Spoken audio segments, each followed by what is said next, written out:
हैदराबाद में गुलाम शाह कलियोड़ो फ्लाईओवर के नीचे कब्जा माफिया का राज, मंथली होल्डर्स गुलाम हुसैन गोपांग सरगर्म।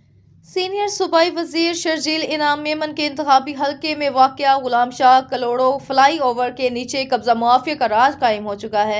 शहरियों के मुताबिक ये इलाका सरकारी अराजी होने के बावजूद बाअसर अनासर की जागीर बन चुका है, जहां गुलाम हुसैन गोपांग नामी शख्स मुबैना तौर पर मंथली होल्डर के तौर पर सरगर्म है। इलाका मकीनों और दुकानदारों का कहना है फ्लाई ओवर के नीचे दर्जनों गैर कानूनी थड़े, दुकानें और पार्किंग स्टॉल कायम किए गए हैं, जिनसे माहाना भत्ता वसूल किया जा रहा है। ज़राए के मुताबिक भत्ते की मद में गुलाम हुसैन गोपांग बाकायदा रकूम इकट्ठी करता है और मुबैना तौर पर यह रकम बाअसर शख्सियात और कुछ अफसरान तक पहुंचती है। शहरियों ने शिकायत की है कि इंतजामिया और पुलिस दोनों इस गैर कानूनी सरगर्मी से बाखबर होने के बावजूद खामोश तमाशाई बनी हुई है।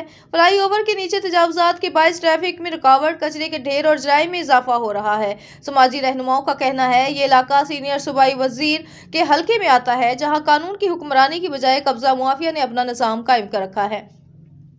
कई बार शिकायत के बावजूद कोई कार्रवाई नहीं की गई। इधर शहरी तंजीमों ने deputy commissioner Hyderabad, SSP Hyderabad और वजीर बल्दियात नासिर शाह और सीनियर वजीर शर्जील मेमन से फौरी नोटिस लेने का मुतालबा किया है, ताकि सरकारी जमीन को मुआफिया से वागुजार करवाया जा सके और इस गैर कानूनी मंथली निजाम का खात्मा हो।